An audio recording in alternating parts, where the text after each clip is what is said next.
Hello, and welcome to the traffic episode of Slate Money, your guide to the business and finance news of the week. I'm Felix Salmon of Axios. Emily Peck of Axios is also here. Hi. We're joined by Elizabeth Spiers, the editor of Gawker, amongst other things, or one of the former editors of Gawker. Hello. And we are joined by Ben Smith. Ben Smith, welcome. Thank you for having me. Ben, you are joining us on an auspicious day. We have all manner of media news in the world. We obviously are going to talk about Tucker Carlson on this show. We're going to talk about Buzzfeed News, which closed down. Buzzfeed News was started by you. You are the former editor of Buzzfeed News. You have had a storied career at various different media outlets. But what are you running now? And introduce yourself. I'm the editor-in-chief of Semafor, a new news organization dedicated to transparent journalism and to trying to help people navigate this very complicated moment when it's very difficult to figure out who you can trust. And I'm sort of caught between the moments because I've just finished writing this book. What is the book? The book is called Traffic. And it's essentially the origin story of this digital age, or at least of the digital age that just came and went, the social media age. So we're going to talk about the book and all of the little tentacles that have come out from it over the past week. It's all coming up on Slate Money. That was the sound of another sale on Shopify, which is the commerce platform revolutionizing millions of businesses around the world. They sell fine art prints, they sell succulents, they sell basically anything you can imagine. Shopify simplifies selling anything, online and in person. You focus on growing your business. Shopify gives you industry-leading tools to ignite your growth and give you complete control over your business and your brand. You don't need to learn any new skills in design or code. And thanks to 24/7 help and an extensive business course library, Shopify will help you with anything you need. So get serious about selling and try Shopify today. Sign up for a $1 per month trial period at shopify.com/money, all lowercase. Go to shopify.com/money to take your business to the next level today. Shopify.com/money. This podcast is brought to you by Progressive Insurance. Whether you're driving, cooking, or doing laundry, Progressive knows the podcasts you listen to go best when they're bundled with another activity, much like how their Progressive home and auto policies go best when they're bundled. Having these two policies together makes taking care of your insurance easier and could help you save too. Customers who save by switching their home and car insurance to Progressive save nearly $800 on average. That's a whole lot of savings and protection for your favorite podcast listening activities, like going on a road trip, cooking dinner, and even hitting the gym. Yep, your home and your car are even easier to protect when you bundle your insurance together. Find your perfect combo. Get a home and car insurance quote at Progressive.com today. Progressive Casualty Insurance Company and Affiliates. National average 12-month savings of $793 by new customers surveyed who saved with Progressive between June 2021 and May 2022. Potential savings will vary. Wow. Ben, you picked the best week to publish this book. Congratulations on being very, on the news cycle. What is the most relevant news article for your book right now? Is it the official death of BuzzFeed News, or is it the defenestration of Tucker Carlson? I mean, the book really is about the end of an era. And I think we could all feel that. I mean, even when I started writing it in 2020, that the sort of moment defined by this sort of out of control social media was ending. It did feel this week like that, I think BuzzFeed News, for better and for worse, was really a defining news outlet of it. And I'm obviously feel really sad about it being shut down, and think we probably could have done some things differently. But also, our project was to build a news organization for the social web. And I don't think we anticipated the social web kind of going away.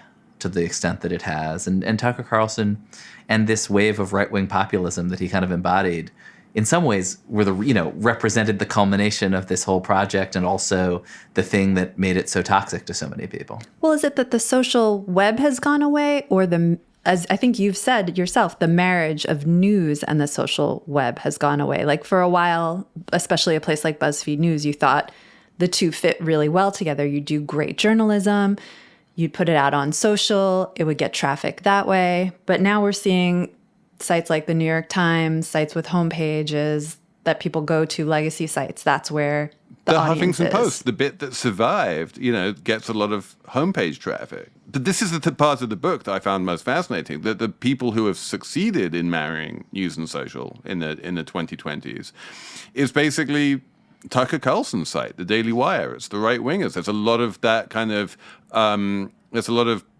cameos in this book from Andrew Breitbart, Ben Shapiro, people like that. They seem to have survived where, BuzzFeed News failed.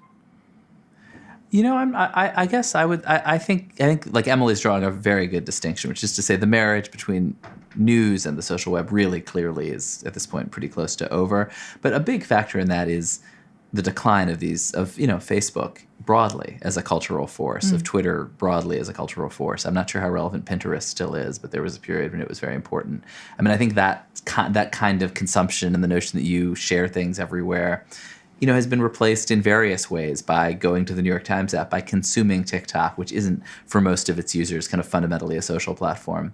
So I just think the culture has shifted pretty deeply. And I think, I don't think Tucker Carlson and his style of politics are really thriving, succeeding right now either. Like clearly I think the style of right-wing populism that he and Trump embodied, really came to power in 2016 and used these same tools in a really unfettered way. But I don't know. I think part of the reason that people spend less time on Facebook and Twitter is because they're overtaken by this incredibly screamy, alienating style of politics.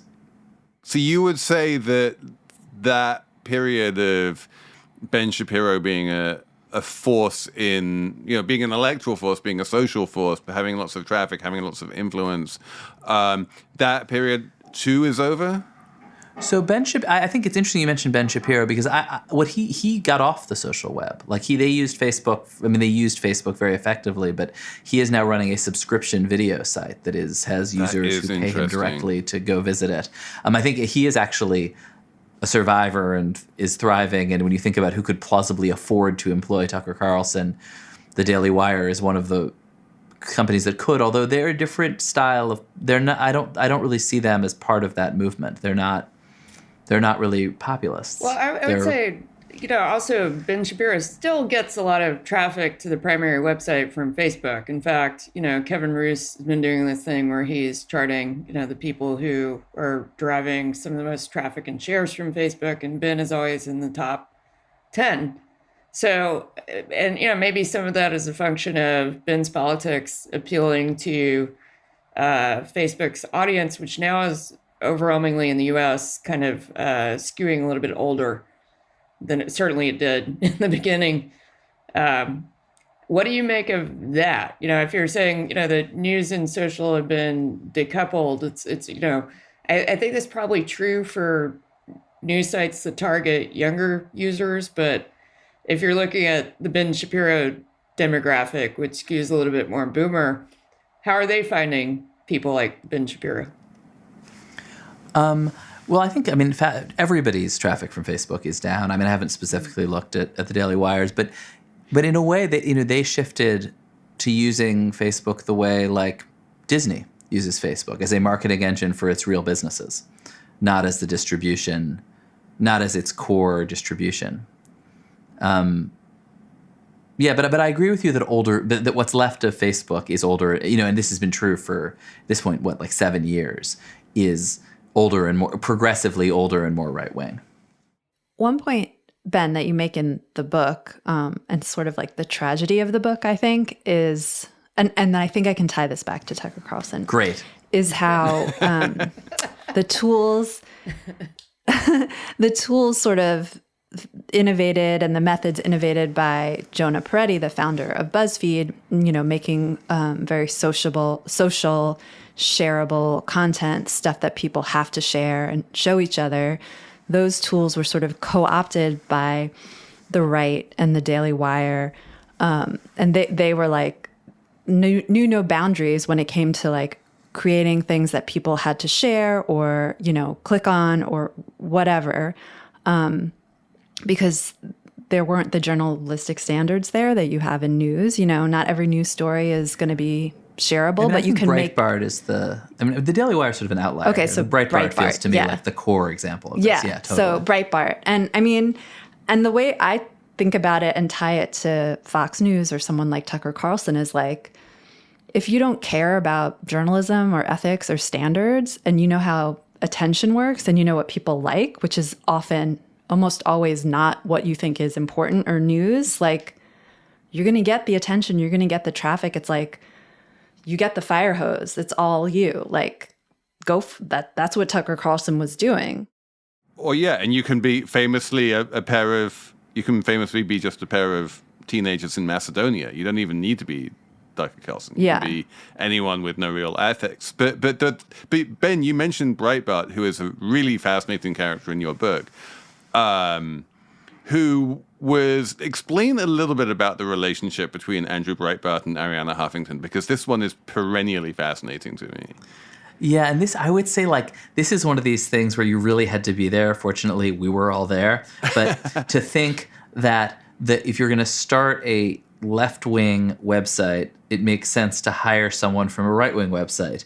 Like, why would you do that? And the answer is because, like, we're all websites, like blogs. Like, this is this tiny little world of blogs, and you have more in common with the other bloggers than you do with those, people out in the non-digital world. And so Arianna is looking to start a left-wing rival to the Drudge Report, basically. And so naturally tries to pick off Matt Drudge's deputy, who, by the way, also used to work for her in her recently passed conservative life in California. And those lines, society is so politically divided now.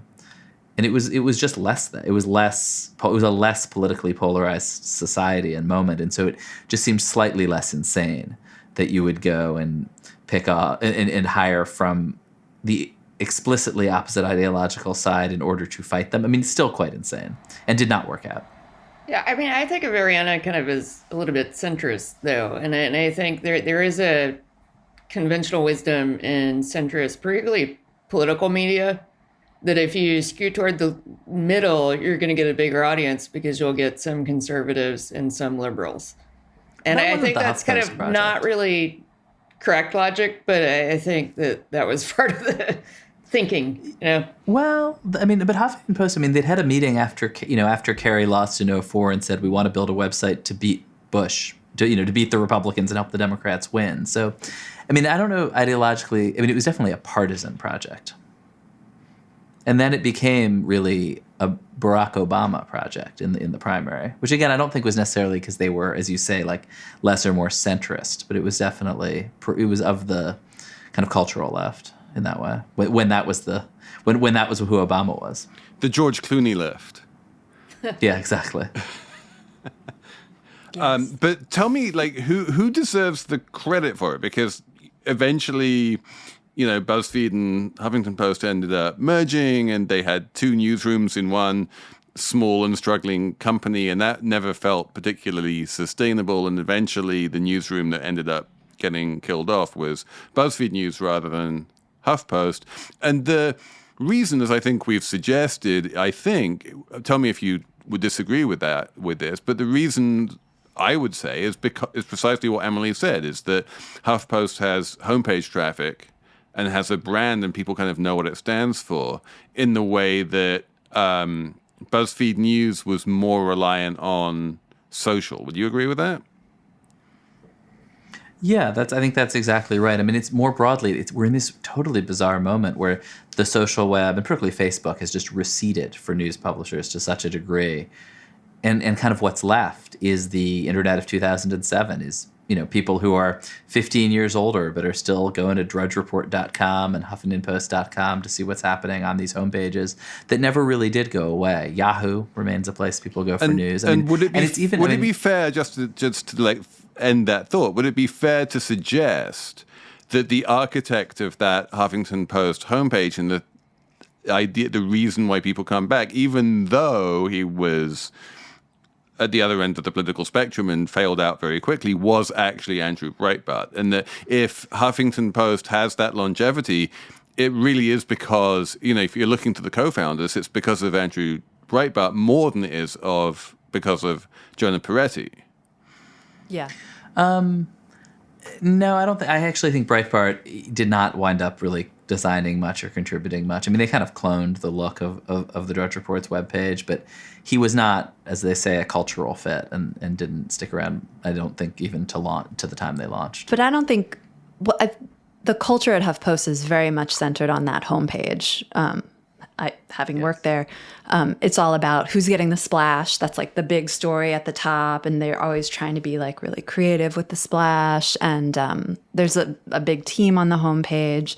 And one thing that was different between HuffPost and Buzzfeed, and maybe this is a little too in the weeds, is that Buzzfeed made the decision to kind of like silo the news from the rest of the site, whereas HuffPost, there are reporters and editors doing like journalism and news, but there's also like a huge lifestyle team doing the stuff that gets like the traffic and the advertisers and doing affiliate links and all that stuff. And it's all kind of, it's all together on the homepage. There's no real distinction. Like, this is HuffPost News, this is HuffPost whatever, beauty. It's all one thing.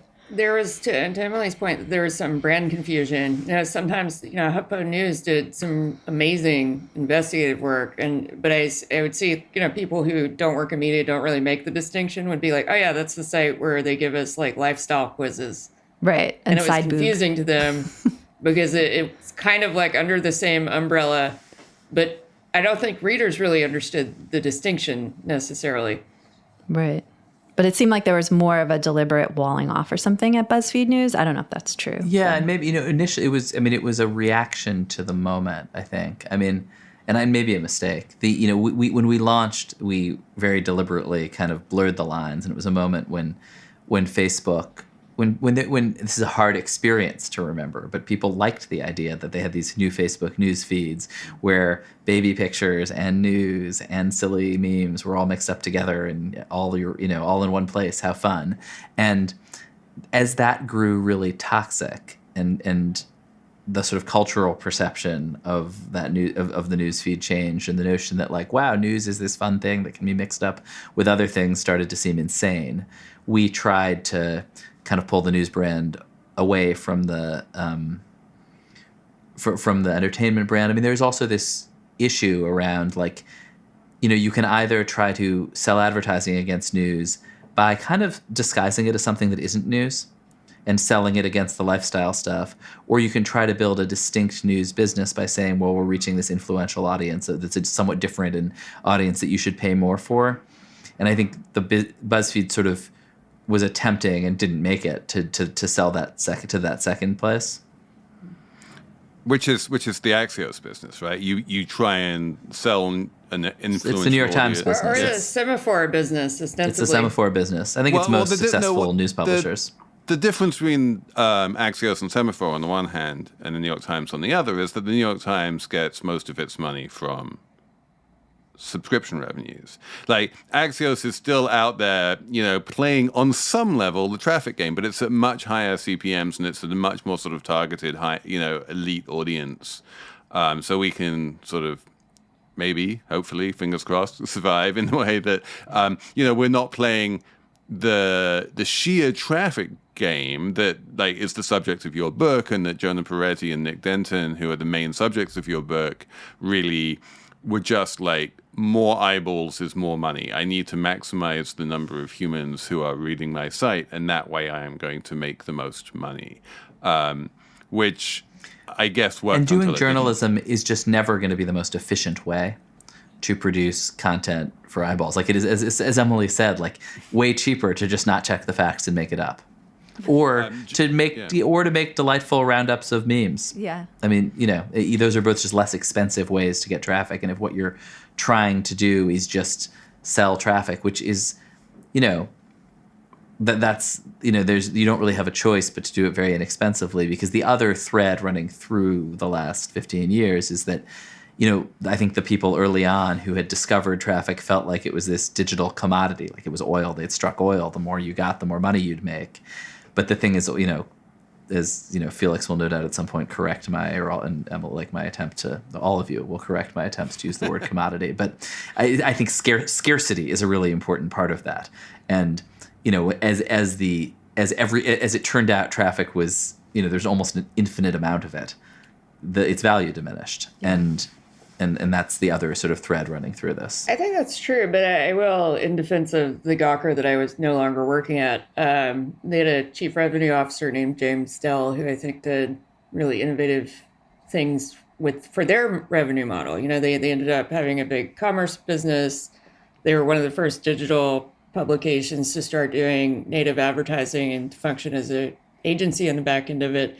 And they were profitable when Peter Thiel sued them out of existence. Yeah, I mean, BuzzFeed was profitable in that same period with, with those same models. And BuzzFeed was very purist in many ways. I remember, the era of BuzzFeed when Jonah was adamant that there would be no banner ads. Everything would be native. Yeah.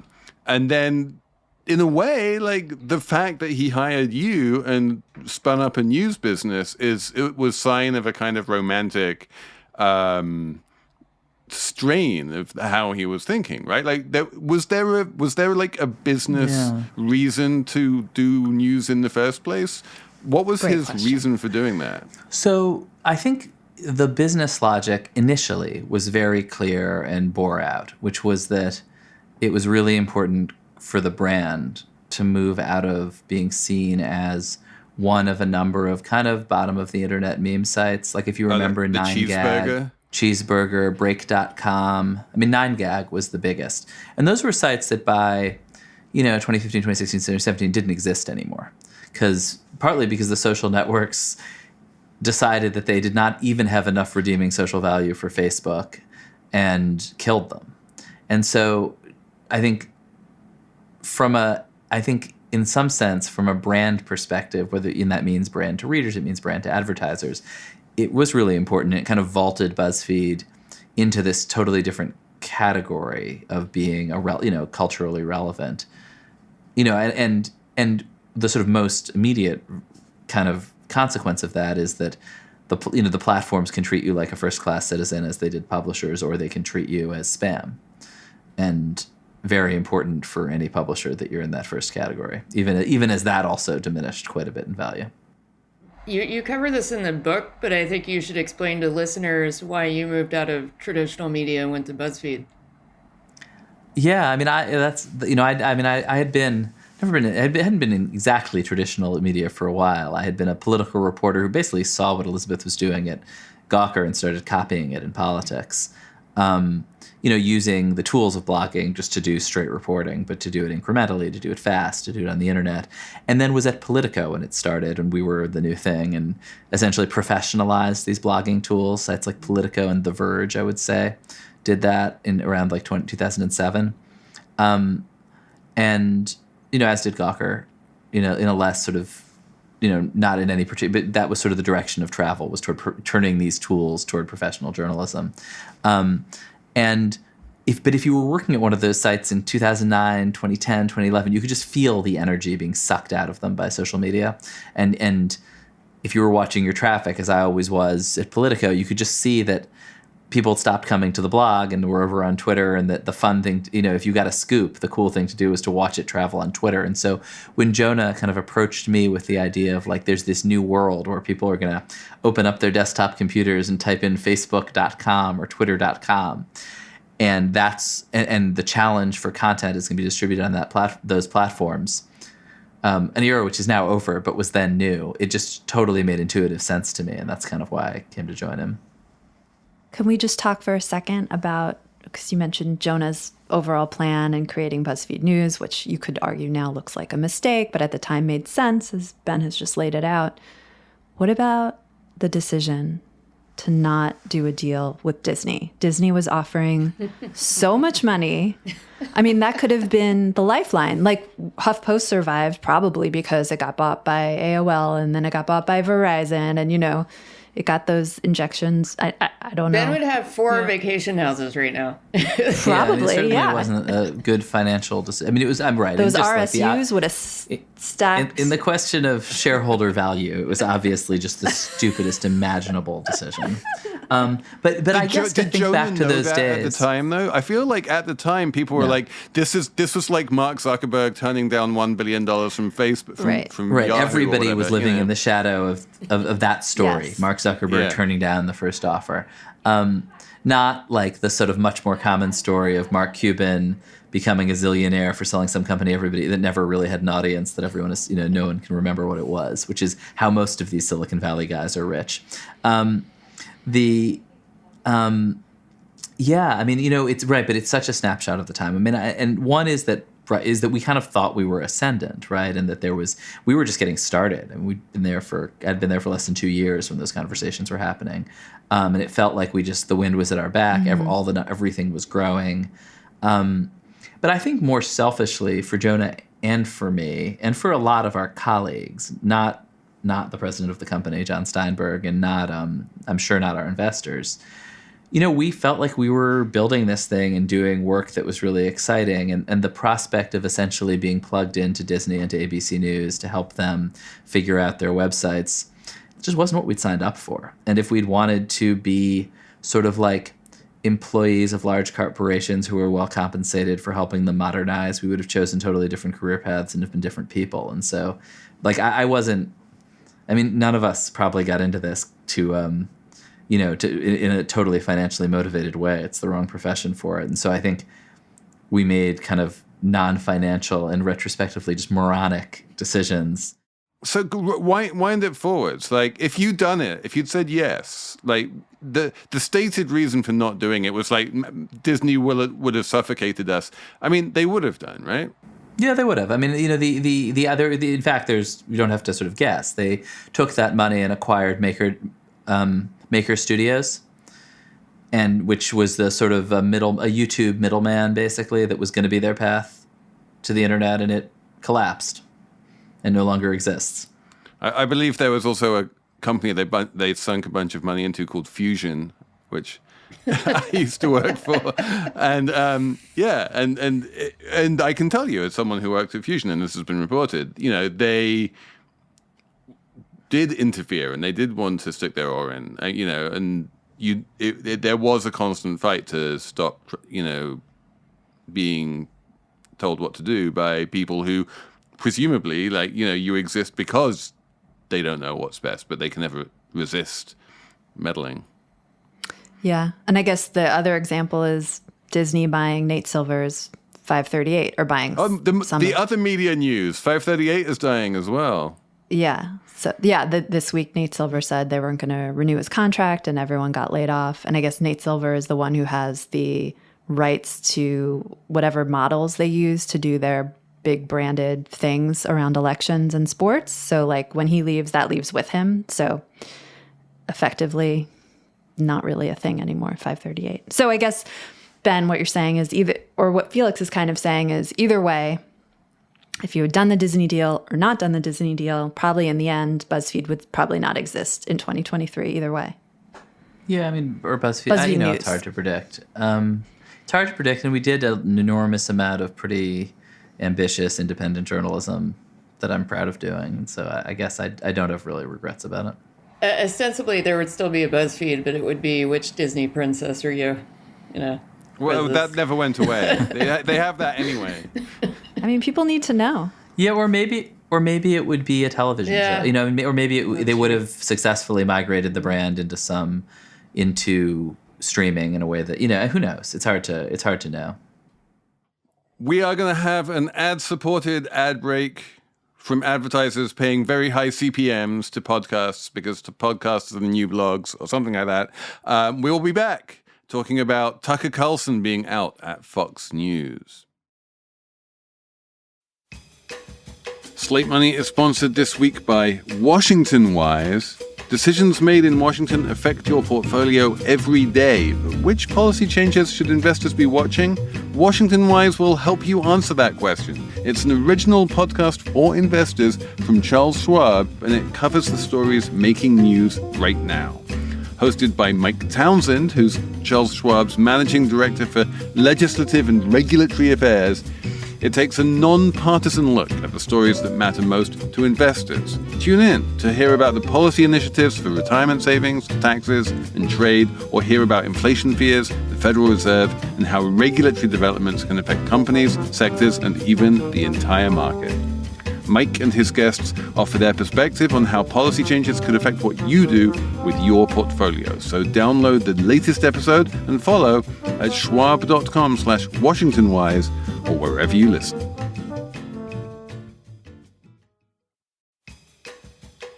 This episode is brought to you by Bank of America. If you own or operate a business, whether it's a local operation or a global corporation, partnering with Bank of America could be your smartest move.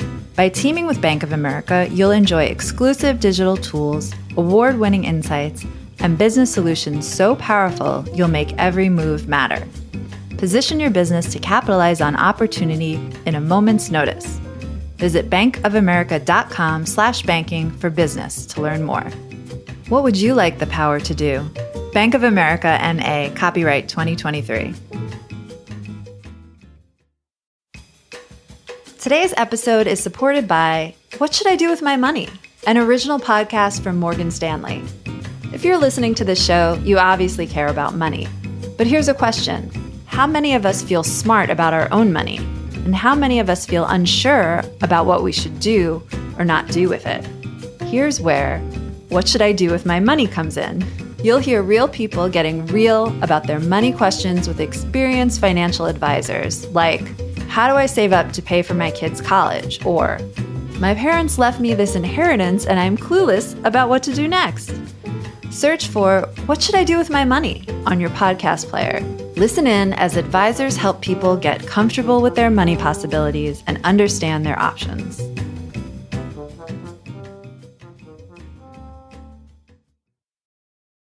Should we talk about the Fox News?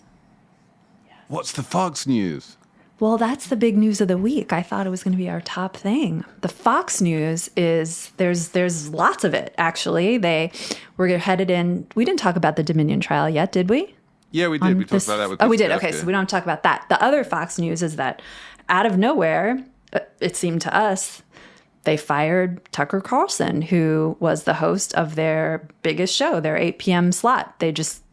They told him, they announced they were parting ways. They said his last show was last week. He didn't have the opportunity to say goodbye to anyone. And we're actually taping this. I will reveal to you that we're taping this on Wednesday. So it's been 3 days of a frenzy of news articles in which people said, this is the reason Tucker Carlson was fired. And there are many reasons that have been listed. The Dominion suit, because of the stuff Tucker Carlson said that was out there from the deposition. Or some are saying it's this Abby Grossberg suit. She was a producer on a show who filed a sexual harassment, hostile workplace lawsuit. And there's all kinds of details about how terrible it is to work on the Tucker Carlson show. Well, we're going to come to that, but let me just talk about the Dominion thing, because that one's really interesting. Apparently, Tucker's upset that, he may or may not have been singled out for being fired in the context of a whole bunch of people like Maria Bartiromo and others who were just as conspiracy-minded in terms of what they put on the air. The big difference, and the reason why Tucker Carlson was much worse for that suit than someone like Maria Bartiromo, is not just that he was on at 8 p.m. It's because in order to win that suit, Dominion needed to show that they knew they were lying. It was malicious what they were doing to Dominion. And Maria Bartiromo, there's nothing on the record from her saying this is all complete bullshit and I know that I'm lying. Whereas with Tucker, he's smart enough or dumb enough to have put it in writing that like he said that all of these people he was having on the show were complete lunatics and were off their tree, and yet he went on and put them on the air anyway. And that's how you get to $787 million in damages. If you believe your lies, then that's not. Then that's a defense. I mean, Carlson had Sidney Powell on the air and took her apart and used disgusting language to describe her in private emails. And actually, I mean, I think all of these, there are many very fun explanations for why Fox fired Tucker Carlson, none of which really make any sense. No, but the best explanation of all, or at least the one that Emily and I love the most, is this was all done as a way of Rupert Murdoch getting back at his ex-fiancée. Remember, he was like engaged for 2 weeks to Leslie Ann Smith, and she literally thought that Tucker Carlson was sent by God as a prophet. And so the minute he breaks up with Leslie Ann Smith, Rupert Murdoch does not do like amicable splits. So he just goes all out, and so he fires Leslie Ann's favorite host just as part of the divorce, when they were never even married. I mean, but the problem is he had broken up with her sometime before, a couple weeks before. He had said misogynistic things for a very long time. He had been insubordinate for a very long time. Somebody woke up Sunday morning and decided to fire him. And part of the problem is that there's a number of sort of official sounding leaks out of Fox about how there were meetings and how they had thoughtful conversations and they care about this or they care about that. And they just lie so much. I mean, you think they lie on the air, like their communications department just is the least reliable element of American media. And so you've got to assume that most of the anonymous sources are lying when you read stories about Fox. There was a story that Irina Brigante, who's the very powerful, head of PR at Fox, has a dossier on Carlson that if he, says anything negative about the network or goes to a competitor or does anything antagonistic, that they're just going to release.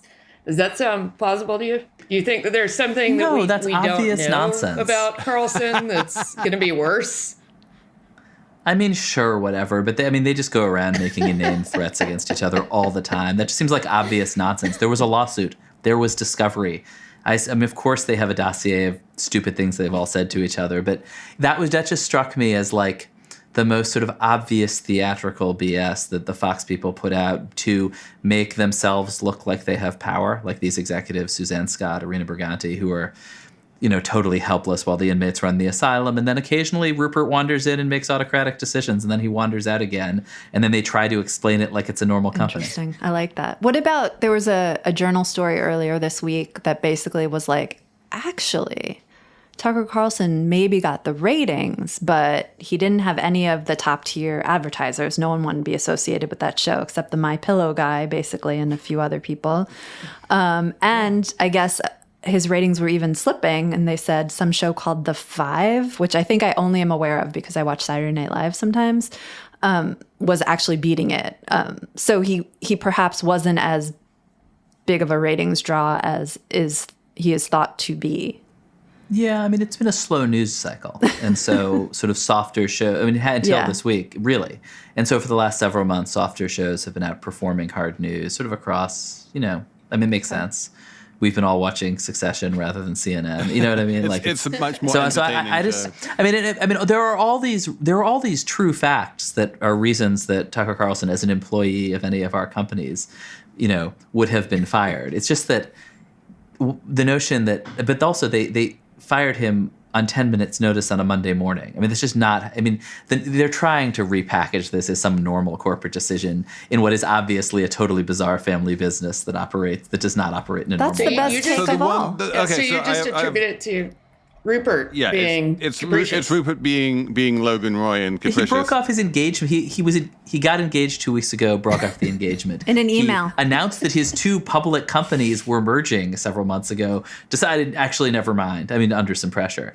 It just seems like you have a 92-year-old making some decisions at a rapid pace. Ben, when are you going to publish this take? Because it's the best one yet.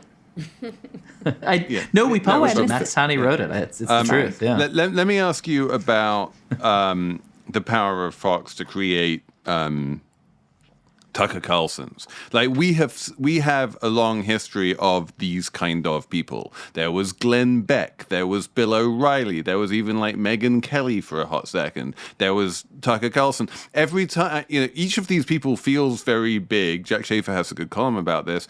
And then they go, and then there's someone new, and it's just the caravan moves on. Do we expect that Murdoch and Suzanne Scott and the people in charge of Fox News still have the power to install someone in that 8 p.m. slot and like make them this huge ratings hogging star? Or is that those days waning too? Of course they do. I mean, their audience is the oldest of the old cable news audiences, and it's folks who, find their content by speaking aloud to their remote. They're not people who are going to download an app and follow you to your new platform. It's just not that generation of users. And I think the clearest evidence of that is that they launched a streaming service called Fox Nation that totally bombed, despite it being called Fox Nation and marketed incessantly on Fox. Yeah, they're just going to wheel in some other person.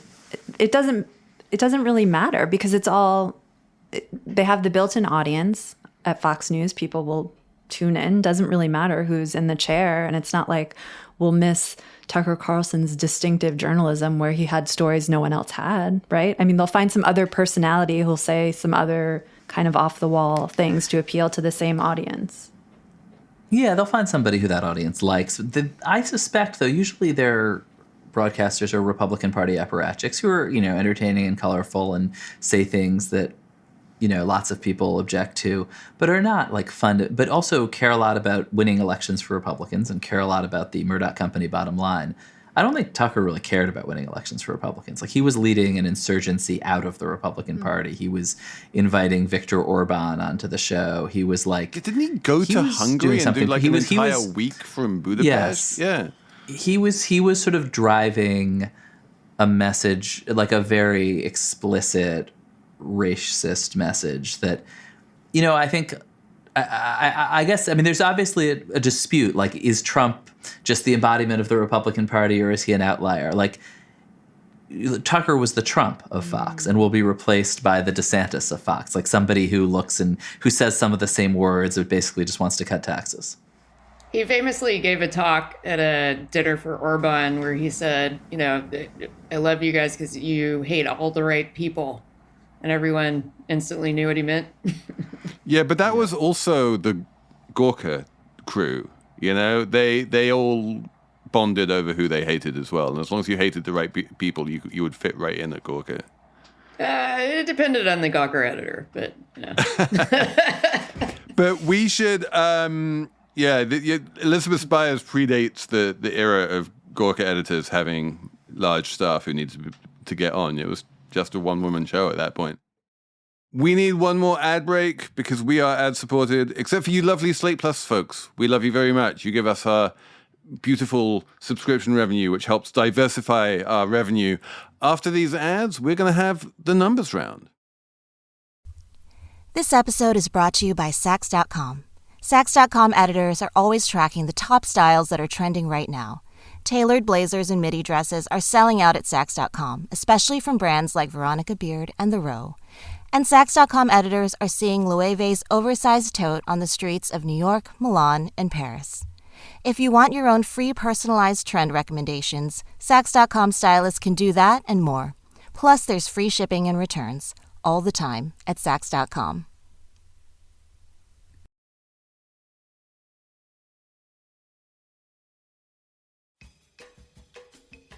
Reboot your credit card with Apple Card, the credit card created by Apple. Apple Card gives you unlimited daily cash back, up to 3%. Now you can choose to automatically send that daily cash to a high-yield savings account where it'll grow on its own. And savings is built right into the Wallet app, so it's easy to monitor your progress.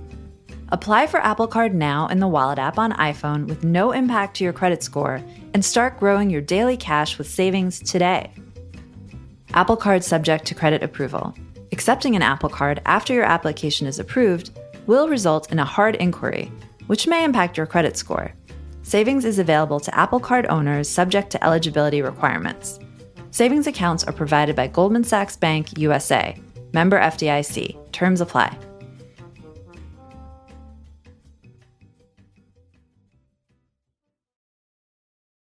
Let's have a numbers round. Emily, did you bring a number? I did. I brought a number. My number is 69. $1 billion. That was or is the Microsoft bid for Activision, but this week that bid, which was already kind of under fire in the US by the FTC, we learned this week that British regulators blocked the bid. And now it's looking kind of sketch if it goes through or not. And this is a big deal, literally a big deal. One of the, I think, the biggest tech deal since like AOL Time Warner. So that didn't end well either. So we'll see how this goes. Brits, first they scupper Barclays buying Lehman Brothers, and then they scupper Microsoft buying Activision. All of these things, you can just blame the Brits. Well, Microsoft's going to fight it, so it's not over yet. But we'll see. My number is 14, and that's the number of years Gawker was in business before Peter Thiel put it out of business, which I just want to point out is 4 years longer than Peter Thiel's hedge fund Clarion Capital is in business after it famously imploded, and Gawker wrote about it. So Noted. Yeah, there is a pretty compelling story that the thing that Peter Thiel hated about Gawker was the reporting on Clarion much more than the reporting on him being gay, which is why everyone thinks that he was annoyed at Gawker. Yes, that's my theory too. My number, since we're being a bit newsy, is $19 billion. This is yet another mini bank crisis week. The bank in crisis this week is First Republic. And one of the interesting things about First Republic was people thought that it wasn't a Silicon Valley bank in terms of the assets on its balance sheet. It didn't have a whole bunch of bonds that were underwater. Turns out it had a bunch of mortgages that were underwater. They were lending a bunch of interest-only mortgages to people, which and they were like lending money to the president of Goldman Sachs, the president of Goldman Sachs is probably borrowing money from you because you're giving him a really good deal. And the mortgage portfolio was $19 billion lower than its book value. And they only had core regulatory capital of $14 billion. So the First Republic problem is exactly the same as the Silicon Valley Bank problem, which is that their capital can't keep up with the mark-to-market losses on their fixed income portfolio. It's just their fixed income portfolio, instead of being agency MBS, is actual mortgages to human beings. I suspect that next week on Slate Money we'll be talking more about First Republic Bank. Ben Smith, what's your number? Yeah, so I brought a number from the distant past, and so, in the media business, which is that one of the things that struck me in reporting out this book is the CPM's Gawker, CPM meaning cost for 1,000 views, which is the sort of standard price sheet for digital media. In 2003, when Gawker started selling advertising, was $9. And if you're sort of familiar with the business, that's like today, like a little on the high end. But if you're getting that on a sort of standard issue website, that's like pretty good. But if you're trying to sell scale, if you're BuzzFeed or something like that, and what's sort of amazing, I mean, it just shows you it's essentially declined in value. It's something that has declined in value since they started telling it in 2003. But in 2003, when Elizabeth was running Gawker in 2003, it was deliberately being marketed as a website for the Manhattan elite. Like, you had that elite audience at the time, or you at least aspired to. I want to point out, because this is early Gawker, craziness. There was no real ad serving platform in late 2002, early 2003. And nobody was buying ads on blogs because there were no commercial blogs.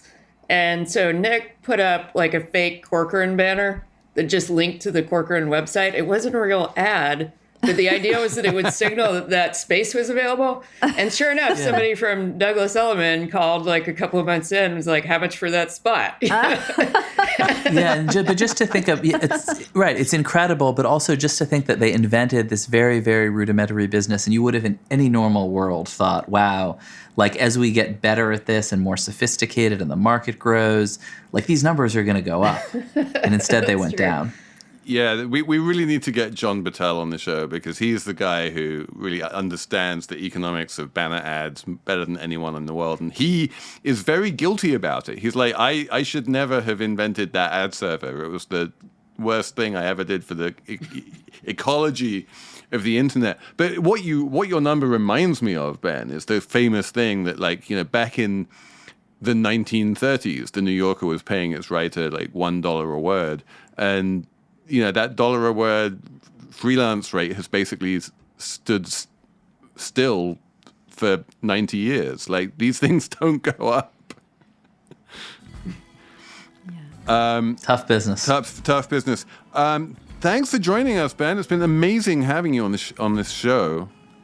It's really so fun to talk to you, all you know, fellow veterans of that era about it. We're all ex-bloggers. I don't know how many podcasts there are these days where everyone is an ex-blogger. Emily's looking at us like, Emily's like, I'm not a blogger. I'm a proper journalist. Do you not self-identify as a blogger, Emily?